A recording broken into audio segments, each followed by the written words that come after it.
Okay, good. Now we're recording. So now we're about to take attendance. We'll get started. And in the meantime, does anybody have any questions while I'm getting the rest of everything set up? No? Okay. Yeah, when will the lab be posted online? Great question. I don't know. Unfortunately, everything's supposed to be on WBSU Online, right? All the stuff you need. But that's out of my control. I don't know why it's not up yet. I've been talking to them. I don't know what's going on. However, for those of you on Facebook, I've already posted the lab, so you have the document there. But today, when we're done here, I'm also going to send a link to the lab. So even though it's not up yet, you still have access to it starting today. Make sense? And today, we're going to meet. We're going to have the lab discussion. Like, Monday we had the syllabus discussion. That's basically what we're going to do today at 10, except the syllabus discussion will be about the lab. So we're not actually doing an experiment today. We're just going to have that discussion. So even though you haven't had the lab, don't worry about it yet because we're not actually doing the lab. Does all that make sense? Great question. And also, it's a good time to remind you, great question. Even though you're going to be getting the labs online, especially if you've had me on for 108, it's different than it is there because you're not turning them in online. You want to know the WBSU online. You're just going to share it with me the same way you would anything. So you get the document, share with me, and that's how it works. You're not going to upload anything to the website. Make sense?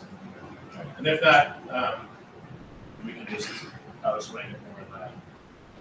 All right, Bryant. Okay.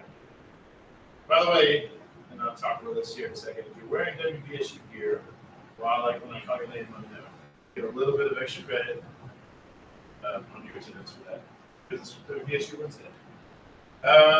Curry. Good. Darby. Fisher. Hamilton.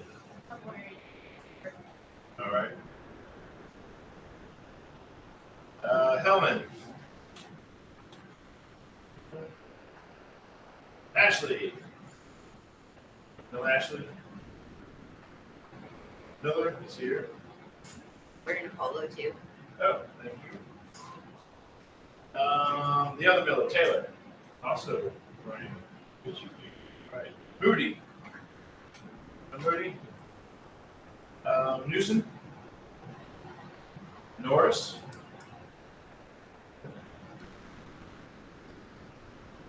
Thor. Rollins. Ruffin.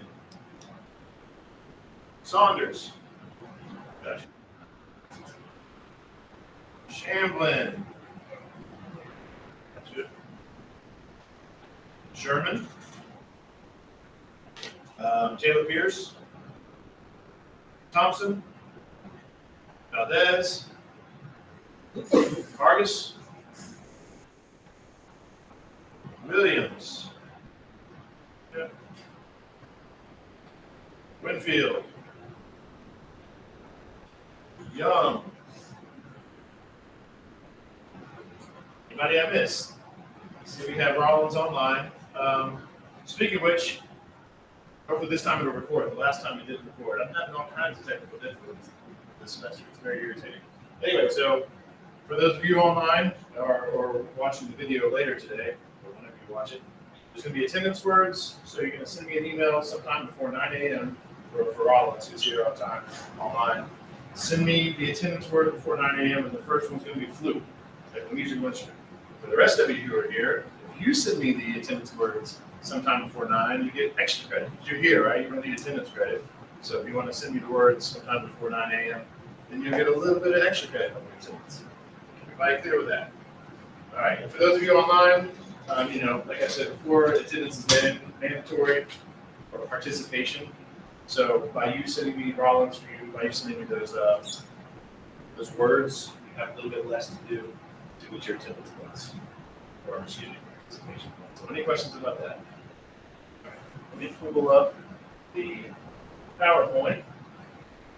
In the meantime, I'll give you some reminders. Your first assignment is to read the syllabus. And I have reason to believe only a few of you have done it. highly recommend doing it. And I know it's really long, but you only need to read the parts that are like mine, right? The parts that describe my course. You don't need to read the Title IX stuff and all the COVID stuff. Just read the part that's mine. That's your first assignment. And speaking of which, like I know said, I know some of you have read it. So does anybody have any questions about the syllabus while I pull this up? No. Okay. So we have these online PowerPoints. I'm pulling them up. Once the WBSU Online is up and running, you will also have access to these PowerPoints.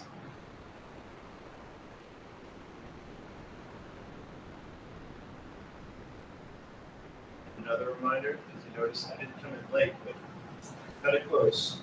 I had some issues with children at home, and then there was a little accident on I-64, which is why I tried to get here really early, because even though those two things, I was still on time. But I want to remind you, I'm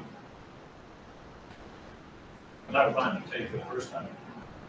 What you should do before you come to class is go ahead and check your emails or the announcements, whatever. Make sure that we are actually having class. Because who knows? This happens a lot. My kids get sick. My wife can take care of it, but my kids do get sick a lot. So I might wake up and find out that I can't even have class today. It's not close. Make sure you check your emails first because something might happen and it might not happen. It very rarely happens, but it's possible. And also, like I said, I was almost late today. So another thing you might do, or might know, is who here is like the 5-minute rule? Where like if a professor's not there in 5 minutes, you're allowed to leave? BS. Someone made that up. So in that situation, I'm trying to do more. In that situation, if you're here and I'm not here, which would be really rare, again, check the announcements, make sure I haven't said anything. Even then, if I haven't said anything, it's even more rare. So then call me. Because remember, my office number is on the syllabus. So call my office number. It's forwarded to my cell phone. That way, if I am stuck on the road with traffic, I can say, "Yep, I'm on the way. I'll be there in 3 minutes. Please let everybody know." Or, this traffic looks really bad. I'm pretty much stuck here. Tell everybody they can leave. That makes sense? Call me. So let me keep lines of communication. All right. Two things. So that's it for now. So PowerPoint, lab. I see you at 10. We'll talk about that. Attendance.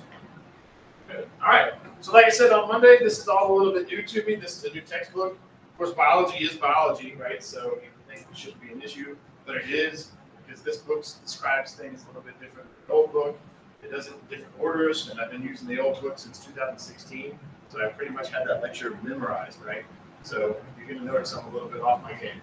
On top of that, now's a great time for me to do what I've always wanted to do, which is go ahead and tell you, I hate just sitting here talking to you, which is the way it's been most semester. I just talk, you sit there listening like that. It's boring. I don't want to do that. So what I'm going to do now, or at least try it, is I'm going to ask you questions. Well, I've always done that, but now when I ask you questions, I'm going to just sit here and wait for somebody to answer. Because I love to hear your guesses. Like when I ask you something, I want to know what you think, because that helps me teach. So, and I really love wrong answers. Because if I know what you're thinking and why it's wrong, then I can address that. You're probably not the wrong person that had that wrong, but the person that had that wrong guess. So we can talk about it, and I can explain why the correct answer is the correct answer, and why the wrong one is wrong, and how they're related. Does that make sense? Right. Well, anyway, I'm going to require your participation here. So, actually, let me do one more thing. Sorry.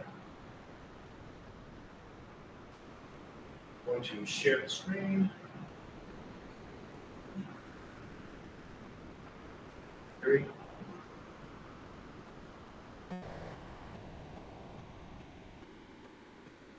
Right. Let's open reports this time. Like I said, I started the recording for the discussion about the syllabus. Here we go. Chapter 1. Talking all about biology. So the first thing we're talking about is why biology matters. And I kind of mentioned this during the syllabus discussion. Because no one wants to sit and hear a bunch of stuff that doesn't matter to you, right? And I also said that would be a great independent work topic. So write a paper about why biology matters to you. These pictures are actually from your old book, but I thought they were good. We're talking about what biology is and why it matters. So for example, see how I know what this is? This picture right here. Do wild guesses. Guesses? What is it? It's okay, it's okay. That's the Mars rover, right? So that's relatively new. We've got the Mars rover, it's out there. Does anybody know what it's looking for? Mostly? One of the things it said is relevant to biology. It's looking for water.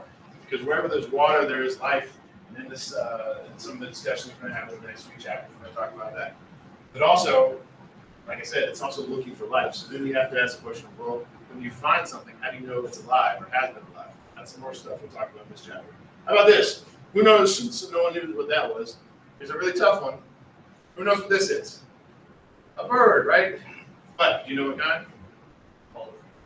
Colored one? Yeah, I actually don't know what kind of bird it is either. That doesn't matter. The point is, because of biology, because we all know a little bit of biology, we all know that's a bird. Has anyone ever seen that particular type of bird before? Other than teaching this class, I haven't either. Yet, when I saw it, I knew it was a bird. Right? So in this chapter, excuse me, not this chapter, but in this semester, you're going to learn some stuff where it's called taxonomy. And you're going to learn sort of things you already know, except we're going to make things formal, right? You know that's a bird, but later on you're going to kind of learn, why do I know that's a bird? And we're going to talk about something in this chapter called form and function. And we're going to define what life is. And one of the things about life is life has order. And everybody knows a bird is a bird because a bird has the basic same order, right? So we'll talk about that. That guy's fixing a bike. And the point the old textbook was trying to make with that picture, is that you use the scientific method all the time. So in this chapter, we're going to talk about the scientific method. How many of you have done experiments before?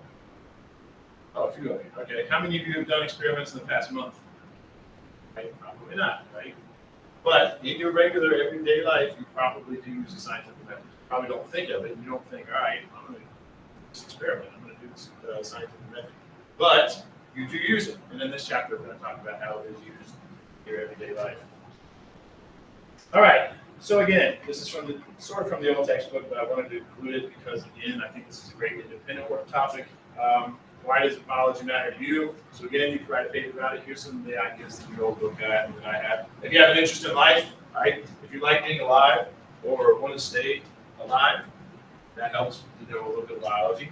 Curiosity of the natural world. So, you know, if you're like me, you like to go camping, like to go hiking, like the outdoors, that would be relevant. Life is obviously relevant and important to you, no matter what your background or goals. Pets, right? That's biology. Fitness, that's biology. Zoos, that's biology. Hiking, gardening, all this stuff. So if any of this stuff interests you, then that's biology. And again, I challenge you to think some things on your own that make biology relevant to you. Okay, here's the new stuff for me. This chapter is only broken down into two main parts. First, we're going to talk about the themes and concepts of biology, and then we're going to talk about the process of science. So, are there any questions before we move forward? All right. So the second word for attendance, let's say, is going to be tire. The thing that you would put on a vehicle that helps it go down the road. Tire is the second word for attendance. So if you're online, you need to send me those words when we're done sometime before 9 a.m. For those of you who are here, send me those words before 9 a.m. for a little extra credit. All right, here's the learning objectives of this first portion of the chapter. First thing you're going to learn is how to identify and describe the properties of life. And that's the big one. That one's important. There will be a test question on that. Right? So again, I showed you that picture of a bird. And we all know it's a bird. We all know it's alive. But how? What makes it alive, right? That's some of the stuff we're going to talk about. You're going to need to know how to describe, right? And more than likely in the exam, I'm going to describe something. I'm saying, I found this thing on the beach. It does this, and this. I'm going to say, which one of these things is not a property of life? We'll talk about that as we get there. Next thing, we're going to talk about the levels of organization among living things. For example, I've got skin cells. You guys can't see them individually, but you can see my skin, right? So that's skin cells, and they all make up my skin, and that and other stuff makes up me, right? And we together in this room make a population of humans, right? So those are all different levels. So we're going to learn about that in this chapter, and you're going to need to know them in order. The next thing we're going to do is list examples of different sub-disciplines of biology. We're going to go through that pretty quickly. I'm not going to test you on it. But it's kind of interesting because, biology is a pretty big term. So forensic scientist, that deals with biology. Zoologist is biology. Botanist is biology. All those different things. So any questions so far? All right, so here we go. Here's the first one where I'm going to ask you a question, and I'm not going to go forward until someone answers. And I know it's a little bit loud. I know it's great you've been trying to answer stuff. I can't hear you. So if it's you that answers it, do it a little bit louder. But what is biology? Someone tell me what biology is. What should, because this is going to be a test question. So you tell me, what do you think the answer is going to be on the exam? It says, what is biology? Say living. Good. That is involved. Biology does involve living organisms. We do study living organisms. So that's great. We're on the right track. But I am a living organism, and I'm not biology. But that's perfect. You're on the right track. Yes, ma'am. Study of life. Good. The study of life. And according to your textbook, this new one that we're using, that is the correct answer. I haven't determined yet. I would love to teach out of the textbook because this is a 100 level course. But the old textbook has a better definition, and I haven't determined which one I'm going to put on the exam yet. I'll let you know. But to me, the better answer is the scientific study of life. But that is correct. So we all grew up hearing that. And who did not hear that growing up? Who here has heard the scientific study of life? Right? How many of you have heard the study of life? Okay, that's the whole way of hearing, right? I guess we might just stick with that. But yes, it is the scientific study of life. Because when you think about it, there's other ways to study life. Religion, that's sort of the study of life, right? History, that's the story of human lives that have come before us, right? So again, I call it the scientific study of life. But again, we might call it the study of life. But when we say that, that brings up some questions, right? So if biology is the scientific study of life, then what is life, right? What does it mean to be alive? Again, like I said earlier, that's one of the things you're going to learn. Also, what is a scientific study? Since I keep saying it's a scientific study of life. So what's the difference between biology and religion, right? Because those are both the different ways of studying life. So let's talk about it. All right, the following highlights the properties and processes associated with life. So this one's a little bit out of order from my last one. So again, let's say I find something on the beach and I'm trying to determine if it's alive. Right, so to me, I've never seen it before. What are some things? Actually, it doesn't have to be that thing. What are some things that make me alive? What are some things that make you alive? There's a whole list. So for the exam, again, I'm not going to say list all the properties of life, but I am going to give you basically a list of things and say which one is not a property of life, or give you a list of things that aren't and say which one is. So come on, what's something that makes me or you alive? Heartbeat. Heartbeat's good. Yes. We'll come to that because we do have a heartbeat. And generally speaking, anything with a heartbeat is alive. But in a way, that's too specific, and you'll see why when we get there. But that is on the right track. It's one of those weird things where it's correct, right? When you have a heartbeat, you are alive. But some things that don't have a heartbeat are alive, right? So give me an example of something that has a heartbeat that isn't alive. Right? That is alive, excuse me. Plant, right? Perfect. But yes, we're on the right track there. What else? What else makes us alive? Actually, I really love that answer too. Now that I'm thinking about heartbeat, right? When you think, I said what makes us humans alive, right? Think about someone who's dead. That's usually the first thing we look for, breath and heartbeat. What else? What makes a tree alive? What makes a fish alive? What makes a mushroom alive? Or some other things? Yes. Cells. That's a great one, and that is actually one of the ones that you need to know. All life is cellular. So if I found this thing on the beach, I want to know if it was alive. If I had a microscope and looked at it, if it did not have cells, it's not alive, right? Of course, I might be looking at just the non-cellular part of it, but we won't get into that. Yes, cells is another one. What else? Well, I'll give you a hint. Right now, it's really loud. It's hard to hear you guys. Why is it loud? Because we have the AC on. Why do we have the AC on? What happens if it gets really hot in here?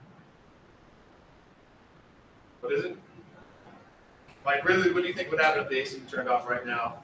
And by the end of the class, what do you think I'd be doing? And maybe sweat, right? Right? And sweating doesn't make you alive, but we do respond to the environment, right? So anyway, let's talk about this thing. The first one is order. All life has order. AKA, like he said, life is cellular. So yes, definitely write these down. If you're taking notes from me, I would only write down parts, if you had to remind yourself what it means. Like cellular, we all pretty much know what that means, right? It's made of cells. If you find something, if it's made of cells, assuming it's not hasn't died, it is at least at one point in its existence been alive. Some other things you need to know. This might be a test question. Cell is the basic unit of life. So anything smaller than that is not life. It makes up life, right? The parts that make up a cell, which we're going to learn about later this semester. Your mitochondria is not alive, but it's part of what makes you alive. Your nucleus is not alive, it's part of what makes you alive. What makes it the basic unit of life? Why is it alive? The cell can perform all the activities required for life. That probably will be a test question. It definitely is a study guide question. Which of these things can perform all the activities required for life in a distant cell? The 2 bullet points above here are not in your textbook, but you need to know it. So there are a few times when I'm going to teach you something that's not in your textbook and require you to know it. And I don't like to do that because this is a 100 level course, but I'm going to make it abundantly clear when it happens. So when you're taking notes, if you take notes, make sure you write those things down. So yeah, those 2 things are definitely questions on your study guide. You definitely need to know at least for that, and it might be on the exam. So yes, again, order is one of the properties of life. Life has order. So the first thing we talked about is the fact that it's cellular. The other thing we talked about is that there are levels of organization, which we're going to talk about soon. So again, your cells make up tissues. Your tissues make up organs. Your organs make up organ systems. Organ systems make up you. Talk about that. And this is a good time to say this as we're just getting started. When we're talking about the properties of life, something alive has to have all these properties, right? So if you find something that has one of these properties, that doesn't make it alive. It has to have all the properties. Computers have order, right? They're not cellular, but they have order.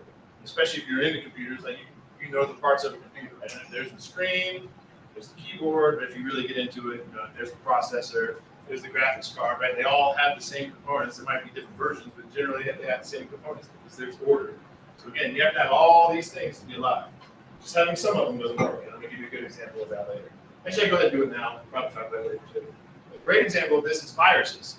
So a lot of the stuff I'm going to teach you about the properties of life, viruses have, except one big one, or a couple big ones, one of which is they're not cellular. So viruses are not alive. And one of the reasons is they're not cellular. Anyway, so any questions about this one? The first one, order. All right. The second one, this kind of goes back to the sweating thing I was talking about. All life has a sensitivity or response to stimuli. So again, when you get hot, you get sweaty.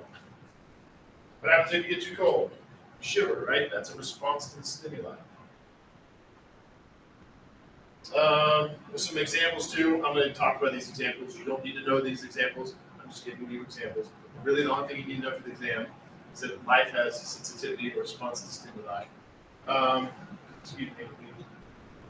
Yeah, keep it there. So, for example, actually, does anybody know how plants respond to stimuli? Can you give me an example of how a plant might respond to stimuli? The sun. Yeah, the sun, right? Sunflowers are a great example. Sunflowers will literally move throughout the day. Like if you just sit there staring at it, you won't see it. But if you look at it throughout the day, you'll see it might start here, and then it's there, and there, right? Plants move. Also, I'm sure you've seen like how trees have different situations where they're kind of like growing away from the shade and towards sunlight, right? So that's a great example. And I forget the name of these plants, but it's in your textbook. But basically, if you touch them, they'll curl up, right? And you can actually see it happen, right? So that's a response to stimuli. Bacteria, you think they wouldn't have a response to stimuli. They're a single-celled organism. They can't think, but they do. Bacteria, those single-celled organisms, can avoid toxins. And I put other, actually, does anybody have any other examples of response to stimuli that doesn't involve animals? Not that you need to. But that is a great independent work topic. So if you want to write a paper on that, what are some other examples of how living things respond to the environment? Don't forget to include your sources. And again, you might get really bored. You might start it off with like, all right, one example of a living thing responding to stimuli is this. And then you might, this is really boring. And then be done with it. You can just turn it into one sentence paper. That's fine. But if you're into it, keep going and find more examples. So anyway, again, for the exam, I'm going to give you a scenario. I'm going to say, I found this thing on the beach or on Mars. I'm trying to figure out if it's alive. I poked it and it retracted. Right? That would be sensitivity or response to stimuli. Any questions about that? All right, the other one, this is a really big one, is reproduction. You don't need to take any notes about this sexual or asexual. We're going to talk about that later in the semester. But yes, all life reproduces. But you can, going back to viruses. Viruses are not alive. This is one of the reasons why. Viruses cannot reproduce on their own. They have to hijack your cells, which we're going to learn about much later in the semester. And that's how they operate. There's not much else to say about reproduction, right? We all know what reproduction is. We humans reproduce. How many of you have reproduced? None of you raised your hand. That's okay. We'll get there later. You all have reproduced. As you're sitting here, you're probably reproducing. Of course, you're doing it asexually. Your skin cells are replacing themselves. Your kidney cells are replacing themselves. We'll talk about that at another time. Ooh, let me back up really quickly. Don't worry about this for notes. I just thought of an example. So again, some non-living things have living characteristics. When you think of something that's not alive but still responds to stimuli, there's a lot of them. Why is this AC running right now? It got too hot, and it has a thermostat, and then responded to that temperature change by mechanically kicking on and cooling off the air. What happens if you're looking at your iPhone, and then it gets really bright or really dark? If you have an iPhone, it changes, right? It's responding to stimuli. So again, just because it has the A property of life doesn't make it. And reproduction, that's, like I said, that's a big one. So most things that aren't alive cannot reproduce. Your iPhone, if you put two iPhones together, then you're not going to get another iPhone. They're not going to make a new iPhone. Be rich if that were the case. Actually, no. I guess I would. It's in everybody. Anyway, the next one, adaptation. Life has adaptations. This one's a little bit tricky, in my opinion. If you're a thinker, this is tricky. Just kind of zombied out, just writing notes, just accepting all the information I'm giving you. It's probably not too tricky. But later, one of the other ones I'm talking about is evolution. Is another property of life. And at some time, we're really going to get into the deeper discussion about the differences between adaptation and evolution, because they're similar. But anyway, you need to know what adaptation is, and that is a fit to the environment. So again, if I say I found something in the savannas of Africa, and I'm trying to determine if it's alive or not, I might say, well, this thing really fits in here for whatever reason. It really fits into this environment, this hot, dry environment, whatever the case may be. We'll talk about that more later. But honestly, just knowing that adaptation is one of the properties of life for this 100 level course is probably sufficient. Adaptation, don't necessarily need to know this, but it does enhance reproductive success, which is obvious. If you have a good fit for your environment, you're more likely to survive, therefore you're more likely to reproduce, and then that's when we start getting into natural selection, which we're going to talk about later.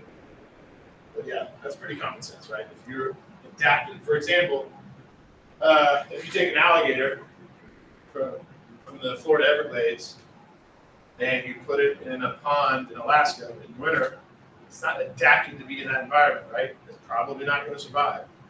And if it's dead, it's surely not going to reproduce. And again, that's when we start getting into natural selection. But yes, adaptation is one of the properties of life. The next word for attendance then, speaking of which, we just talked about it, is Alaska. Alaska is the next word for attendance. I'm going to back out to make sure this is still recording, since it stopped recording last time. In the meantime, does anybody have any questions so far? Still recording, I think. Yes. Finally, the technology is working for us. All right. Okay, anyway, sorry. Another idea for independent work. I'm going to keep giving you a bunch of ideas. It's like throwing something to the wall and hoping it sticks. Hopefully one of these ideas you say, oh, yeah, that does seem kind of interesting. I'm going to write it on that. Anyway, you can write about adaptation for independent, right? Humans is not a good one to write about. Humans are not very adapted to a lot of places, necessarily, not physically, but you change things, right? It's too cold to where humans can live, we have heat. It's too hot, we have AC. It's too dry, we have water, we have plumbing. But anyway, you can look up some of your favorite creatures and what makes them adapted to their habitat. The next one, growth and development. That's pretty simple. There's not much to say about that. We're gonna have a whole chapter on that. Actually, in a sense, there's gonna be a few chapters. We're gonna have a whole exam on the idea of growth and development. Basically, that's it, right? Things grow, they develop, they change as they grow. Most non-living things don't do this, right? Again, your iPhone, you're not going to start off with a small iPhone and it gets bigger, right? It's not going to do that. Your book, textbook does point these out. I'm not sure if I'm going to, it's on the study guide. I'm not sure if I'm going to put it on the exam. Probably not, because we're going to talk about this later. But we have instructions on how to grow and how to develop. It's all encoded in our genes, which is on our DNA. That's going to be a whole section of this course. So most likely it will not be on the first exam for that reason. We're going to dive into it later. But it is on the study guide. Anyway, any questions about growth and development? Pretty simple, right? All right. The next one is regulation / homeostasis. You need to know what that means. You need to know what homeostasis means, and it means steady state. So the way those two terms are connected is your body, I'm just using humans as an example, because every living thing does it, your body regulates itself to maintain homeostasis. So regulation maintains homeostasis. So, Monday it was a little bit warm in here. Today, in my opinion, it's a little bit comfortable. It's a little bit loud and comfortable. But nonetheless, on Monday and today, what do you think? Sorry, I'm a bit huge, so that I know I can hear you. What do you think your temperature was on the inside on Monday and today, probably, if you had to guess? Or anybody, I guess. What do you think your temperature was on the inside? In Fahrenheit. I won't even make it complicated and say that. It could be, yeah. Probably 98 something, right? Probably 98.6, right? Not that you guys need to know what your temperature should be. But yeah, your temperature should be 98.6. Whether you're too hot or too cold, your temperature is probably 98.6 because your body maintains that. And again, this is going to be a big thing. We're talking about it a lot later in the semester. Basically, what you're going to learn in the semester is we're going to dive into these different properties of life. Like, what does it mean to be alive? We're going to learn about pH.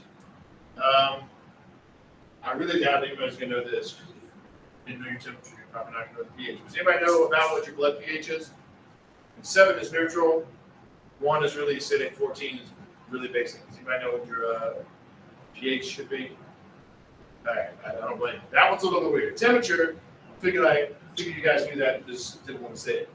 Your pH, not just you know this, don't need to write this down, it should be about 7.4. I think lemon juice, the pH is 2, I think, which is really acidic. How many of you ever had a drink with lemon juice in it? Right? How about a drink with lime juice in it? Or maybe, well, you guys are pretty young, so had a margarita, don't admit it, except you, right? We're older than they are. But yes, the point is, you're going to drink something, or maybe even eat something that may be really basic or really acidic. But how many of you died after drinking your lemon juice? None? All still alive? There you go. The reason is because we have homeostasis, right? We regulate our pH. Because honestly, if you look this up for independent work, you don't need to know this, that's why it's independent work. But what is the pH? We know it's supposed to be 7.4. But what is too high and what is too low? It's not far. It's very narrow range, and it'll kill you. If your pH is too high or too low, it will kill you. Yet nonetheless, we can eat and drink all these acidic and basic things and survive. Temperature, we already talked about. Chemical concentrations, we're really going to talk about that later. You need to maintain certain levels of glucose in your bloodstream, certain levels of potassium in your cells, things like that. But anyway, that's what regulation is, right? Every living thing regulates itself to maintain homeostasis, so make sure you understand what that is. Any questions about this slide? All right, the next one, and this is a huge one. Again, we're going to have a whole exam on this one property of life, energy processing. Who knows what this is a picture of? The sun, yes. The rest of you still waking up? Hopefully everybody knows the sun. Look, don't be shy. I feel like you guys are just being shy. I love answers, Chris. I don't expect any wrong answers on that one, but I also love wrong answers. Yes, it's the sun. Not that you need to necessarily know this, but generally speaking, all life on Earth, the energy comes from the sun. There are a few exceptions. You can look it up for independent work if you want. But all the energy in you right now that keeps you alive came from the sun. So let me ask you this. When you need energy, how do you get it? Other than sleep. Food, right? Food. Yes, you eat food. That's how you get energy. However, I just said all energy on life, all energy on earth came from the sun, right? But when you need energy, what happens if you just go outside naked? Well, you may have a little adrenaline that might feel like energy, but are you going to get any energy from being naked in the sun? Right? Not a bit, right? So that's why we have energy processing. We can't get that energy directly from the sun. Plants can. We're going to talk about how that happens. And then we eat the plants, or we eat the things that make the plants, and we get energy from that. So yeah, there's going to be a whole section on this. Anyway, yeah, so for now, just write that down as a bullet point. Remember it as a bullet point. There is energy processing. That's another great example of one of these things where non-living things also have this property. Right? Where there's energy right now, it's working, so I can show you. It's the same thing you see there, right? But there's energy, because I can see that, right? There's obviously some energy happening right there, but this thing's not alive. Where did the energy come from to make this thing glow? Directly, not ultimately the sun. Yes, ultimately the sun it did, but right, where do you think the closest answer is? Where did the energy come from for this? The electricity, right? The electricity. And more than likely, there was some sort of adapter. Probably didn't even come directly out of the wall. It's 220, 110, alternating current. It came out that way. And then there was energy processing, and it turned into it at a different time, and now it works. And then all that energy from the wall, where did that electricity come from? First of you might not know this if you're not local, but if you're local, where did this electricity come from? Power plant. Yeah, power plant. John Amos down at probably Winfield, right? It came from the power plant, which burned coal to release heat energy, and that heat energy turned the turbine. So again, energy processing, and then that turbine, produced electricity, right? And when we burn the coal, where did the energy come from in those molecules? It came from plants that harvested the sun energy. So even then, again, it all goes back to the sun. But again, my point being here is even non-living things process energy. But again, to be alive, you have to have all of these properties of life. The next one, this is the big one. Again, this is one that we're going to have a whole exam on. Well, a large portion of one of the exams is going to be on evolution. So for now, we're not going to talk too much about it. We're going to talk about it a lot later. But you need to know that life evolves. Non-living things do not evolve. Well, I said that too quickly. All living things evolve. Some non-living things, in a sense, can evolve. We'll talk about that when we talk about mutations and viruses. But again, all living things evolve. What is evolution? And for now, I guess you do need to know this, even though we're going to really talk about it later. Evolution is how populations change over time. It's just funny that your book mentions that, because at this point in the book, they haven't told you what a population is. Who knows what a population is? Any guesses? And I used one example earlier today. On the right track. So I said, it depends on how you study it. I said we are a population of humans in this classroom, right? So a population is basically just a bunch of the same species. For now, you can think of it like that, but we'll talk about it more later. So yes, that's how populations change over time. That's what evolution is. And as you're going to learn later, it's not just natural selection. A lot of people confuse those two things. Natural selection is a type of evolution, but it's not all the types of evolution. There's different types of evolution. We'll talk about it later. Excuse me. And this other third bullet point, you don't need to write this down later either, because we're going to talk about it later. But your book points it out, so do I. Evolution does not always mean there's going to be new species. I think a lot of people, when they think of evolution, that's what they think of, especially the people that don't believe in evolution. I think what they really mean is they don't believe that one species can lead to another. And we'll talk about that later. Anyway, any questions about what evolution is? Again, you just need to know that is one of the things that makes something alive. Oh, it's another time to point this out. We're going to talk about it later, so I need to write this down. A single individual does not evolve. You do not evolve. Humans are a really bad example. A single living, but it's still true. A single living organism is not going to evolve. A squirrel on WVSU's campus will not evolve. Now, that might be more fit to survive on this campus than other squirrels. Therefore, it might be more likely to survive and then reproduce, and therefore pass along its genes. And therefore, the population of squirrels on WVSU's campus will change over time. Not one squirrel will not change. That'd be a very important point later on. Okay, so there they all, excuse me. So then we're done talking about the properties of life. Let me back up before we move forward so you can see the whole list together. There we go. That's the list. Make sure you know it. I love to tell you guys to look things up outside of this class. You should. But it's one of those cases where I say maybe don't. Because depending on your source, they might have something extra on this list, or they might have something missing on this list, or they might use different words on this list. In this list, it's a 100 level course, so this is the list I want you to know. And again, I'll remind you, I'm not going to ask you to memorize this list and have to regurgitate every single one of them. I'm going to give you an example of something that you got to recognize which one of these things is not like the other, basically. Anyway, any questions about that list?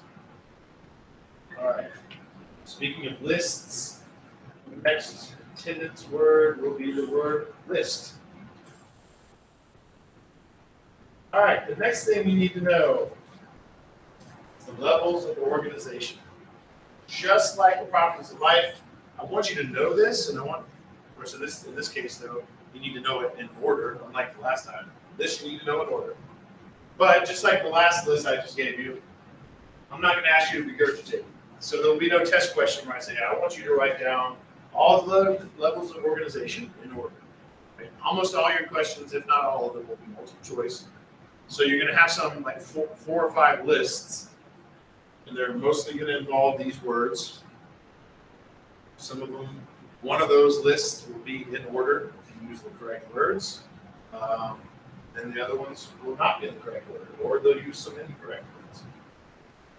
I see you guys feverishly take notes. You can slow it down if you want. Give your hand a break, because as you might guess, we're going to talk about each one of these individually. I can go ahead and tell you, the next chapter is going to be all about this one. And then we're going to talk about atoms. Then we're going to talk about molecules. Then the chapter after that, we're going to talk about organelles and cells. We're going to kind of skip a lot of this. Then we're going to jump into populations and communities and ecosystems. So in a sense, these levels of organization are the blueprint, the map of what we're going to learn this semester. We're going to start here and end here. We're going to start small and get big. Like I said, it's almost definitely going to be a test question on this, but it'll probably only be one. To be honest with you, as much as you should know this, if you forget this, I don't feel like it's going to be the end of the world, right? This class is very cumulative. To truly understand chapter 3, you need to understand chapter 2. To truly understand chapter 4, you need to understand chapter 3, right? It's very cumulative. But in this case, this is one of those things where, yeah, you should know it, but it wouldn't be the end of the world if you forgot. So anyway, let's talk about it. Atoms, here we go. Atoms are the basic unit of matter that consists of a dense central nucleus surrounded by a cloud of negatively charged ions. You hear from Bio 101? What time's your start? Wow, we haven't started. That's Dr. Ford. He'll be here later. We're done at 8:50. You can sit in with it if you want, though. Okay. Anyway, that's what an atom is. You probably already knew that, right? That's what an atom is. As far as we're concerned, that's the smallest thing. Well, I don't want to say that yet. That's what an atom is. That's the smallest thing that we're going to study. Now, atoms do consist of other things.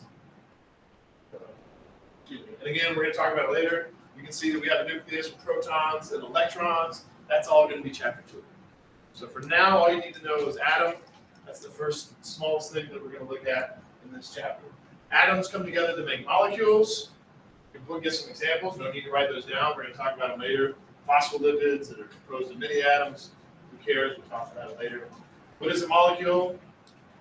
And I would say you don't even need to write this down yet either, because we're going to talk about it in chapter 2. But a molecule is made up of 2 or more atoms. Like I said, atoms come together to make molecules. There's different types of molecules that we're going to learn about. Specifically, there's 4 main categories that we learn in this course. And again, this phospholipid is just an example. So again, right now you just need to know it starts at atom, and then it goes to a molecule. You don't need to know too much about that the rest of it. Any questions about what a molecule is? Okay, the next one. Organelles. So organelles are made up of a bunch of molecules. What are organelles?